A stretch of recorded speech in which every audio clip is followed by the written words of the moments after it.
Nah, datanglah Aisyah, ya Rasulullah, ada si fulan mengantarkan ini, lalu aku menunggumu untuk memakannya bersama. Masya Allah. Nabi puasa sunnah, Iya. dibatalin itu puasa sunnah. Begitu. Supaya Nabi dengan Aisyah bisa menikmati hidangan ini berdua.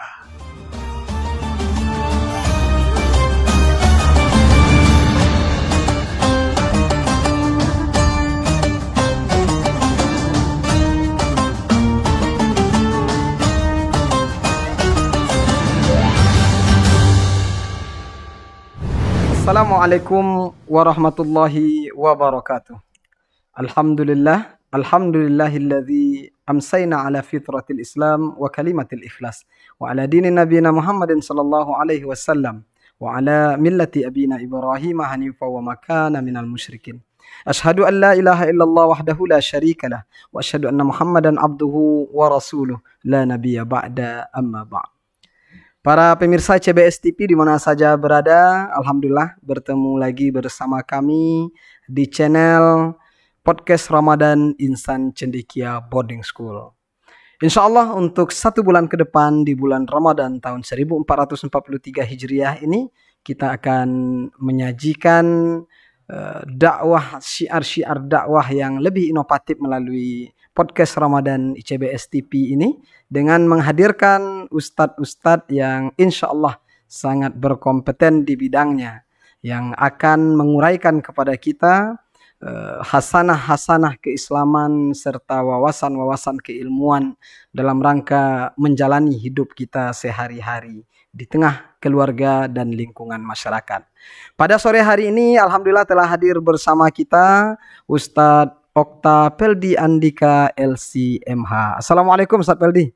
Waalaikumsalam warahmatullahi wabarakatuh. Ustadz Peldi ini adalah salah satu ustadz favorit di ICBS, Masya Allah. Beliau adalah alumni Al-Azhar University dan S2 Syariah di Institut Agama Islam Negeri Bukit Tinggi. Alhamdulillah Ustadz Peldi hadir bersama kita untuk membahas tema yang aplikatif tapi tentunya juga menarik bagi kita. Apa tema kita pada sore hari ini? Yaitu menjadi keluarga cahaya. Masya Allah. Masya Allah. Ini sudah tidak sabar lagi kayaknya pemirsa kita nih Ustadz Peldi. Tema keluarga yang bercahaya ini gimana maksudnya? Apakah rumahnya banyak lampu atau orang tuanya memang bercahaya penampilannya atau seperti apa? Insya Allah akan dikupas tuntas oleh Ustadz Peldi nantinya bersama kita. Nah, para pemirsa CBS TV di mana saja berada, insya Allah kita berikan waktu beberapa menit ke depan sebelum kita berdialog nanti nih Ustadz. Jadi kita santai aja nih Ustadz Peldi. Ya, kita akan membahas yang lebih aplikatif. Jadi ketika nanti ada teori-teori yang kita jelaskan, yang Ustadz jelaskan, kita akan coba giring nanti kepada aplikasi di tengah keluarga seperti itu. Namun pada intinya yang ingin kita ketahui adalah bagaimana kiranya teladan dari Rasulullah dalam melakukan interaksi bersama pasangan di tengah keluarga ataupun interaksi dari orang tua dalam mendidik anak-anaknya. Tafadhol kita berikan waktu kepada Ustadz Peldi. Silakan Ustadz. Ya, terima kasih Ustadz Edi. Ya, pertama kalau berbicara dengan saya Edi ini saya teringat orang Arab. Masya Allah. Ya, saya Edi ini pandai betul bermujamalah. Mujamalah, Masya Allah. Padahal inilah kepala sekolah yang multi talent. Ya. Nah, jadi kalau sekarang ini jadi host nih. Jadi host, sekarang jadi host. Sekolah, ya. Kalau malam jadi dai. Oh, malam jadi dai. Ya, Masya Allah. Saya Edi mungkin dalam tema kita keluarga cahaya. Pembahasan ini menariknya. Selalu ditunggu-tunggu oleh ayah bunda, kaum muslimin dan muslimat. Apalagi ini biasanya ustadz muda. Oh iya. Anak-anak muda yang mau menikah. Itu sangat menunggu materi-materi seperti ini. Ya. Nah biasanya orang-orang yang belum menikah jadi pengen nikah. Kalau orang yang sudah menikah bahagia dengan pernikahan. Bisa satu lagi, bisa jadi nambah satu lagi. Oh, iya. Ya, pemirsa CBS TV, Allah mengatakan, A'udzubillahi minasyaitonirrajim. Ya ayyuhalladzina amanu qu anfusakum wa ahlikum nara. Wahai orang-orang yang beriman, ya, jagalah, selamatkanlah keluargamu, dirimu dan keluargamu dari api neraka. Ini kan pesan Allah begitu. Kemudian Nabi juga pernah mengatakan begini, khairukum li ahli, wa ana khairukum li ahli. Sebaik-baik kalian adalah yang paling baik kepada keluarganya, dan saya adalah yang paling baik terhadap keluarga.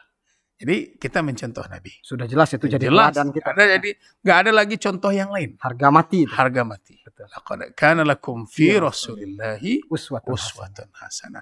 Telah ada pada diri Rasulullah contoh teladan yang baik. Jadi aneh ketika ada keluarga Muslim mencontoh keluarga artis. Iya betul. Ya. Sekalipun artis itu sukses. Sekalipun artis itu sukses. Kita harus sadar diri juga. Kita tidak mungkin memperlihatkan hal-hal yang kurang berkenan di dalam keluarga kita kepada orang lain. Betul. Ya, bahkan ada penelitian ya, semakin banyak orang-orang mempublish tentang keromantisan di media sosial. Semakin tidak romantis ya? Semakin itu patut dicurigai. Hati-hati nih keluarga muslimin ya. Karena keromantisan itu memang kita rasakan, kita nikmati, tapi jangan diumbar-umbar. Ya, kenapa? Karena kasihan orang-orang yang belum menikah, atau mungkin orang-orang yang terkadang mungkin ada dilema rumah tangga, ya kan? Itu bisa meruncing permasalahan. Oh, coba tengok keluarga itu romantis. Padahal aslinya, ya Allah ya, kadang piring pecah setiap hari, ya. Dan itu hanya di layar Facebooknya. Itu layar Facebook saja. Nah makanya yang benar-benar romantis itu hanyalah keluarga Rasulullah. Keluarga para sahabat. Tentunya keluarga para sahabat ini adalah didikan dari Rasulullah itu sendiri. Nah, jadi maka daripada itu memang pantas Nabi mengatakan sebaik-baik kalian itu adalah yang paling baik kepada keluarga. Jadi standar kita ini, standar baik kita ini bukan kita kepada orang lain. Kalau kepada orang lain itu bisa dipoles tuh. Betul. Ya, bisa dipoles. Bisa dibuat-buat gitu ya. Betul, bisa dibuat-buat. Tapi kalau siang malamnya jelek buruknya kan, yang pertama kali nengok saat dibangun tidur siapa? Istri. Nggak mungkin orang luar sana kan. Iya. Nanti orang menikmatinya udah mandi aja, baru diposting mau pergi sekolah nih. Betul. Gitu. Itu makanya kita jelek buruk sama ya. Baik buruknya kita ini pasti keluarga kita yang pertama kali mengetahui. Jadi sekarang kita coba belajar bagaimana Rasulullah dengan istri beliau, Rasulullah dengan anak-anak beliau, bahkan dengan cucu-cucu beliau. Dan bagaimana sih caranya Nabi mendidik? Itu saya. Oh iya, jadi kalau dengan istri itu kan lebih ke interaksi berpasangan ya Ustaz. Tapi nantinya insya Allah juga kita maksudkan bagaimana istri berinteraksi dengan suami. Kan itu meskipun teladan kita. Atau nanti boleh juga Ustaz Feldi coba jelaskan bagaimana interaksi Ibunda Khadijah, Ibunda Aisyah, Ummahatul Mukminin kepada Rasulullah. Iya. Pertama mungkin sebelum kita panjang lebar, ya jangan sampai nanti ada pemirsa yang mengatakan ini Ustaz Feldi Saidi membahas masalah ini kayaknya udah sempurna kali keluarganya. Enggak. Kita masih dalam proses belajar. Bahkan sempurnanya kalau 4 sehat 5 sempurna, kalau Ustadz 4 sehat 6 anaknya. Gitu. Bukan 5 lagi, 6 anak. Ya, pemirsa SBS TV, kita ambil sajalah contoh misalnya.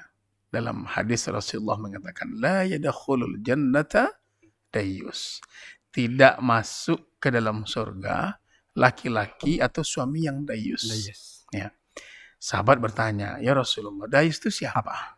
Siapa dayus? Kata Nabi simpel saja, yang tidak ada rasa cemburu kepada istrinya ketika istrinya bermaksiat. Tidak ada lagi rasa cemburunya. Betul. Maka kategori ketika dayus. Istrinya bermaksiat, apa maksudnya maksiat? Buka aurat. Atau mungkin istrinya bertabaruj. Pergi keluar-keluar sembarang tanpa minta izin. Coba bayangkan, sekarang keluarga muslim, keluarga muslim, tidak semuanya, tapi kebanyakan kita lihat. Kalau ibu-ibu itu sudah berdandan, pertanyaan para suami apa? Mau kemana, Bu? Ya nak, mau kemana? Jadi kecantikan istri terkadang dinikmati oleh laki-laki. Orang di luar.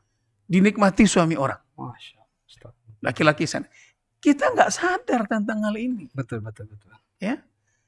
Kalau pengalaman dulu saya di Mesir, kalau kita datang ke pasar, saya dibeli sayur, beli buah, beli kentang, ya kan? Beli bawang. Hampir saya tidak pernah menemukan ada ibu-ibu muda atau anak-anak gadis yang datang ke pasar beli itu. Jadi yang membelinya suaminya. Suami, Oh, laki-laki. Ini kalau di Minang nih, ya, letak gadai laki-laki. Pasti orang ngomong gitu. diketawakan. Karena dia ketertawakan. Beda dengan Sepeldi. Sepeldi sering Kalau- anak lihat sore-sore. Ya hari. kalau anak santai aja sih ini. Ya, saya hafal berapa harga bawang tomat itu saya hafal. Oh iya, iya. Jadi memang begitu. Kenapa? Ternyata memang itu ajaran dari Rasulullah. Tuh. Bukan hanya sekedar budaya. Bukan rupanya. hanya sekedar budaya.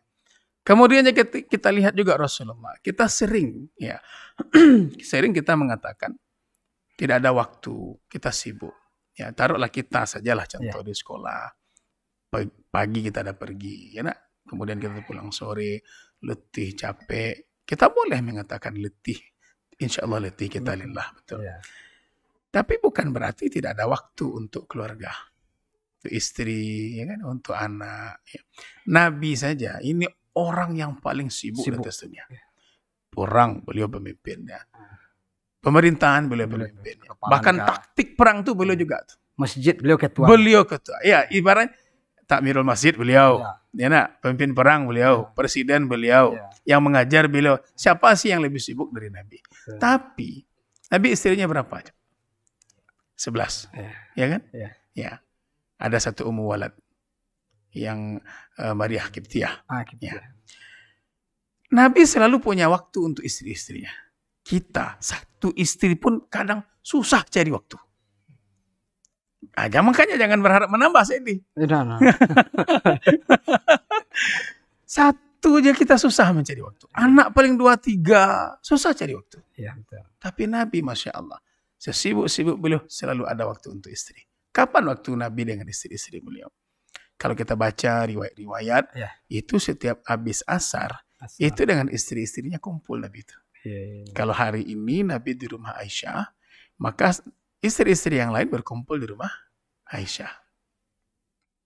Yang lebih uniknya lagi Saidi, masing-masing istri Nabi itu parfumnya, itu ada ciri khas masing-masing. Nggak sama gitu ya. Itu hebatnya Rasulullah. Betul. Ya. Kira-kira istri Nabi sesama istri Nabi cemburu enggak? Cemburu pasti. Kan ada kisah tentang Aisyah cemburu. Ketika Nabi di rumah Aisyah, kemudian ada sahabat duduk waktu itu berdua dengan Nabi. Tahu-tahu ada utusan dari istri yang lain mengantarkan makanan kepada Nabi. Cemburu ibu. Terdengar sama Aisyah di belakang. Datang Aisyah ke depan, dipukul piring tuh. Jatuh semua. Kita nih, kalau kita nih ya, datang istri kita di depan orang, ya kemudian ngamuk istri kita. Oh, perang dunia pasti. Ya kan? Tapi Rasulullah tidak. Kata Nabi, ini ibunda kalian sedang cemburu. Jadi sahabat jadi tenang. Ya. Kemudian tolong ambil makanan itu lagi, kumpulin lagi. Dikumpulin. Ini kan piring udah pecah nih. Betul. Akhirnya Nabi pergi ke belakang, diambil piring Aisyah. Ya, diganti untuk pengganti piring istri yang tadi. Selesai perkara. Disambung lagi enggak? Enggak ada disambung. Habis. Aisyah sudah puas dengan apa yang telah dilepaskan. Betul. Rasulullah sudah menyikapinya dengan bijak. Dengan bijak. Cara menyikapi inilah sebenarnya pelajaran kita. Ini nih pelajaran kita nih para suami, ya. Tapi bukan berarti para ibu-ibu nih cemburunya bukan habis dengar ceramah kita nih, podcast kita langsung pecahin piring nanti. Nggak boleh ya. Nah, jadi itu contoh. Misal banyak lagi contoh-contoh yang lain ya.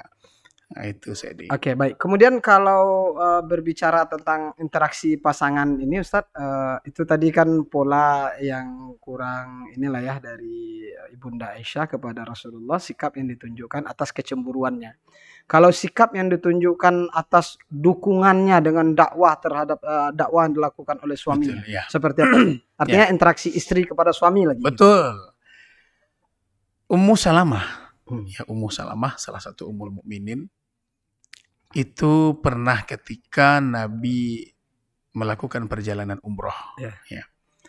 Itu kan Nabi umroh kan dicekal. Nggak boleh masuk Makkah sama orang-orang Quraisy. Kemudian terjadilah perjanjian Hudaybiyah waktu itu. Dalam perjanjian ini secara zahir, secara perasaan ya, itu yang dirugikan kaum muslimin. Tapi nanti ketika setelah beberapa waktu, beberapa tahun, baru muslimin sadar ternyata perjanjian ini menguntungkan kita. Nabi pasti tahu. Saking kesalnya sahabat, tidak bisa masuk Makkah. Kesal betul. Nabi waktu itu mengatakan, cukur rambut kalian. Walaupun kita tidak masuk Makkah, tapi sebagai bentuk tahallulnya, cukur rambut. Coba bayangkan Saidi, sahabat ini karena memang kesal ya. Bukan kesal dengan Nabi, tapi karena perjanjian ini. Tidak ada yang patuh. Tidak ada satupun yang mau cukur rambut. Padahal itu udah perintah Nabi. Udah perintah Nabi. Masuklah Rasulullah ke dalam tenda. Nabi kan selalu membawa istri beliau kalau pergi. Waktu itu yang dibawa Ummu Salamah. Betul. Sampai dalam Nabi mengatakan, kenapa sahabat tidak mau ya? Tengok istri yang hebat. Istri yang hebat bukan tukang kompor. Kalau orang-orang sekarang, itu memang kurang ajar. Ini kan tambah emosi kan? Kalau Nabi kita kan nggak emosi, tapi Nabi mengeluh waktu itu. Kenapa kok sahabat tidak patuh ini? Ummu Salamah bilang, ya Rasulullah, engkau cukur rambut engkau. Ya, nanti sahabat itu ikut semua. Masya Allah. Jadi Ummu Salamah menenangkan Nabi waktu itu. Dan memberikan masukan sebenarnya. Memberikan masukan sebenarnya. Ya, akhirnya Nabi cukur. Nah setelah itu seluruh sahabat cukur rambut. Masya Allah. Nah, siapa idenya? Ummu Salamah. Istrinya. Nah, kemudian contoh lain misalnya. Ini kalau contoh-contoh ini kita jadi iri kan? Ya, Aisyah contoh. Tapi contoh yang baik itu. Betul. Aisyah. Ada sebuah hadis ya. As-safar itu adalah qit'atun minal adab. Ya, safar itu ini ungkapan, ini ungkapan. Safar itu qit'ah minal adab. Jadi orang yang suka traveling, suami yang suka traveling itu sebenarnya itu adalah bagian dari azab. Kok bisa gitu? Dia pergi ke mana, kumpul teman-teman, makan di luar sama-sama, ya kan? Ini kan menandakan ada kekurangan di rumah itu, ada romantisme yang kurang. Kadang-kadang istri udah masak, suami lebih cenderung keluar. Lebih enak makanan di luar daripada makanan istri. Astagfirullah. Nah, jadi sekali Aisyah ini ada yang antarkan makanan. Kemudian ditunggukan sama Aisyah, Rasul pulang. Ya. Kemudian besoknya Nabi pulang, terus ternyata Nabi puasa sunnah. Nah, datanglah Aisyah, ya Rasulullah, ada si fulan mengantarkan ini, lalu aku menunggumu untuk memakannya bersama. Nabi puasa sunnah. Dibatalin itu puasa sunnah. Supaya Nabi dengan Aisyah bisa menikmati hidangan ini berdua. Nah, ini kadang-kadang mungkin hanya masalah makanan ya. Hanya masalah makanan. Tapi di kita, masalah makanan itu bisa buat ribut. Betul. Kadang sarapan pagi, ya ada nasi goreng, kurang garam, ribut. Kalau orang Minang ngomong, tentu bagai garam kini. Langsung. Atau mungkin kemarin nasi goreng, sekarang nasi goreng. Nasi goreng ke nasi goreng aja. Nggak tahu minyak mahal. Nggak tahunya, ya, rebus nasi goreng. Gitu kan. Kukus nasi goreng. Oke, tadi satu lagi mungkin. Kalau yang masyhur dalam sirah kan tentang ketika Bunda Aisyah pulang dari peperangan bersama seorang sahabat yang menyebabkan Sofwan bin kemudian itu kan terjadilah kesalahpahaman. Nah, ini kita menyikapi kesalahpahaman di tengah keluarga ini. Karena Ana dengar kemarin nih ayah bunda pemirsa di rumah, Ustadz Peldi saja kemarin di awal Ramadan berbeda hari puasa dengan istrinya. Bagaimana menyikapi perbedaan itu? Kalau lebih ekstrim lagi menyikapi pertikaian. Tapi kalaupun tidak pertikaian mungkin perbedaan pendapat lah. Bagaimana menyikapinya? Silakan. Termasuk cerita Sepeldi berbeda hari puasa. Iya, ini pertanyaan si Edi ini menjebak juga tempatnya dia. Sempat viral juga tulisan itu tempatnya. Sehari luar biasa. Fadhal, silakan Sepeldi. Ketika itu ujian berat itu, ya berat betul sama Nabi. Tapi subhanallah cara menyikapinya, Masya Allah. Saya baca sirah tentang halaman itu, itu berulang-ulang itu. Kok banyak hikmahnya. Ya, diulang terus bacanya. Kok bisa Nabi sampai Nabi cemburu? Wajar, Nabi masih manusia seperti kita. Tapi cara menyikapinya, yang gini. Ketika itu kan hadis ifki, hadis ifki tentang, sampai ditegur sama Allah gitu. Tentang bagaimana menerima gosip lah gitu. Iya betul. Ah. Pertama kita perhatikan. Allah tidak langsung membenarkan dulu. Tidak langsung dibetulkan. Iya. Dibiarkan Allah dulu beberapa hari. Iya betul. Ya. Hikmahnya adalah ternyata kecemburuan Nabi sama seperti kita. Manusia biasa. Manusia biasa. Belum manusia biasa. Belum punya rasa cemburu, rasa cinta. Persis seperti kita. Kemudian yang kedua, kenapa Allah biarkan sesaat? Karena melihat bagaimana cara menyikapi ketika terjadi masalah. Ini kan masalah berat. Iya. Ya, fitnah. Coba bayangkan dituduh Aisyah berzina. Iya. Gara-gara orang-orang Kan berat. munafik. Kalau Berat. kita entahlah sekarang. Oh ya. Mungkin Ya. udah kita pergi aja lah, itu aja lah. Itulah mungkin habis itu rumah Iya. tangga. Iya. Kemudian Nabi kepada Aisyah, Nabi tidak marah. Nabi cuma diam. Kemudian Aisyah, untuk sementara pulanglah dulu ke rumah ayahmu, orang tuamu. Aisyah heran, apa yang terjadi ini? Coba bayangkan, kasus yang begitu besar. Nabi yang sudah ditimpakan dengan kecemburuan dan yang, na'udzubillah lah, kita nggak tahu kalau itu kebayang kalau terjadi pada diri kita. Dengan tenang Nabi suruh Aisyah pulang dulu, supaya Nabi bisa berpikir, supaya menenangkan diri. Sampai Aisyah ini nangis. Nangis bukan karena masalah ini, tapi nangis karena disuruh Nabi pulang. Aisyah tidak tahu salah apa. Ya. Suatu ketika Aisyah ini keluar ditemani oleh salah seorang pembantu beliau. Kemudian ditanya, gimana ceritanya tuh Aisyah? Barulah Aisyah tahu. Baru Aisyah sadar. Oh ternyata Masalah itu. Ini yang jadi masalahnya. Yang diribut-ributin. Jadi bahkan Nabi saja tidak ada menuduh-nuduh. Ya, sampai akhirnya Allah sendirilah yang memberikan mana informasi yang benarnya. Nah, jadi ini mungkin ilmu yang sangat berharga bagi kita. Menyikapi ketika terjadi fitnah, terjadi permasalahan, ya. Adalah kita sebagai suami adalah tonggak dari rumah itu sendiri. Artinya jangan gegabah lagi. Jangan gegabah. Mau marah sama istri, mau marah sama orang. Kita kadang nih saya udah marah, ternyata kita yang salah. Malu, mau mengakui. Minta maaf itu susah. Apalagi udah disuruh pulang ke rumah mertua. Nanti ditanya sama mertua. Mana saya tanya lagi. Makanya jangan gegabah. Makanya di dalam Islam sendiri, ketika talak ya, memang perbuatan halal yang dibenci Allah itu kan talak. Talak itu ketika terucap, itu tidak boleh langsung ini. Harus ada masa idahnya. Iya betul. Bahkan di masa idah itu istri nggak boleh keluar. Nggak boleh keluar. Kenapa? Ini juga sama. Ketika informasinya belum betul, belum pasti. Di sinilah masa berpikirnya. Iya. Indah Islam tersebut. Betul. Nggak langsung mengambil keputusan dengan gegabah. Gitu. Betul sekali. Oke, itu kalau misalnya pertikaian, Ustaz. Kalau perbedaan seperti yang Anda tanyakan terakhir tadi, coba Ustaz jawab sampai di depan kami bersama. Silakan. Wah, ini kalau masalah perbedaan ya. Pertama mungkin kalau kita lihat Rasulullah SAW dengan istri-istri beliau. Pernah Nabi marah? Pernah. Nabi pernah marah. Dalam riwayat itu Nabi menghajar. Hajar itu mendidik.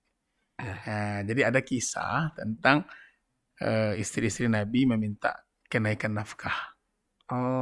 Katanya kenaikan. Iya. Kan idenya Hafsah itu. Kemudian dipisahkan sama Nabi.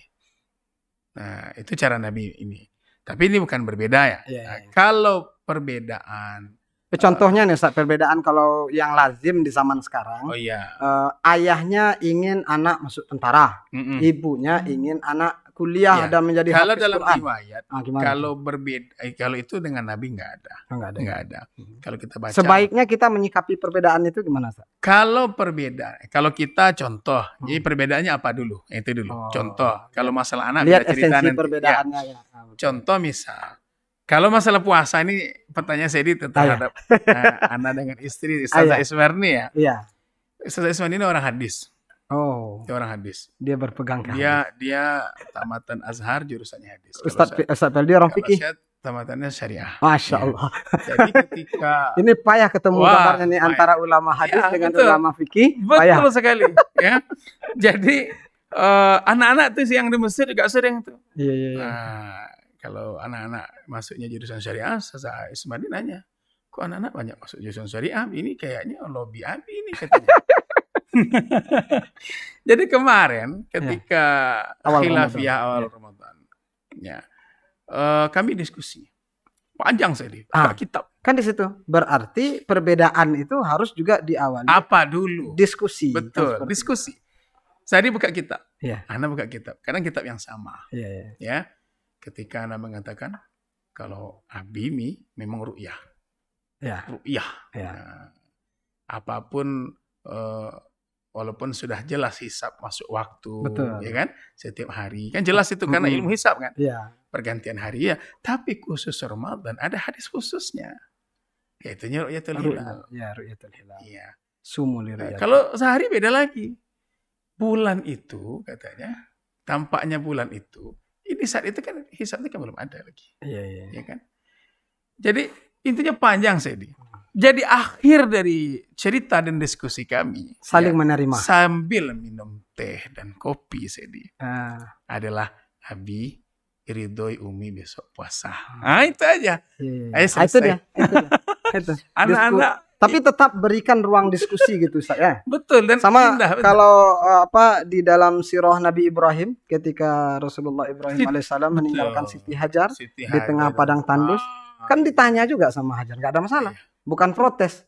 Kalau kita jadi suami yang diktator mungkin protes langsung keras saja. Tahu enggak Sedi? Siti Sarah dengan Siti Hajar. Ya. Ya. Itu sebelum Siti Hajar itu diletakkan biwadi ghairi zizar Nah. di lembah yang tidak ada kehidupan di situ. Ya. Itu Siti Sarah memang tidak senang dengan Siti Hajar. Ya, tidak senang. Bukan hanya cemburu saja. Bukan hanya cemburu saja. Ya. Tidak senang waktu itu. Manusiawi. Iya, betul. Ya. Tapi ketika Siti Hajar diasingkan, ya, kan pertanyaannya, kenapa engkau tinggalkan aku, wahai suamiku? Gitu kan. Iya. Nabi Ibrahim udah balik aja lagi. Iya. Nggak kuat mau menjelaskan apa-apa. Tapi hebatnya seorang istri. Iya. Menerima. Ahadha min amrillah kan gitu. Kalau dari Apakah ini perintah Allah? Ya, kalau ikuti. begitu. Allah tidak akan menyanyiakan kami, wahai suamiku, pergilah. Coba, Masya Allah. Kalau begini istri muslimin semua. Ya kan gitu. Artinya kalau bagi seorang suami tentu berikan ruang kepada istri untuk menyampaikan pendapatnya. Betul. Bagi jangan suami gitu juga jangan diktator. Betul. Jangan mentang-mentang suami, patuhi aja. Enggak boleh. Dan bagi istri tentunya juga selagi itu untuk keridhaan suami karena memang itu keridhaan Allah, maka mau nggak mau harus diikuti. Betul. Makanya akad nikah. Kan orang udah akad nikah belum? Udah. Oh, sah suami istri. Tunggu dulu. Tidak sekedar itu akad nikah. Akad nikah itu, saya belajar waktu tahun 3 di Azhar. Akad nikah itu dosen Syekh di Azhar itu menjelaskan. Akad nikah itu tahu kalian katanya. Ketika seorang istri, sebelum menjadi istri kita, dia menjadi anak perempuan yang dimanjakan, yang disayangi, kemudian yang dicintai, dia diberikan ini oleh ayah dan ibunya. Semua berpindah kepada suami. Begitu akad dilakukan. Seperti apa ayah mencintai anak gadisnya, memperlakukan anak gadisnya, maka seperti itulah suami yang menjadikan akad nikah itu berpindah semuanya kepada suami. Masya Allah. Itu sebenarnya akad nikah itu. Bukan hanya sekedar saya terima nikahnya fulana binti fulan. Enggak.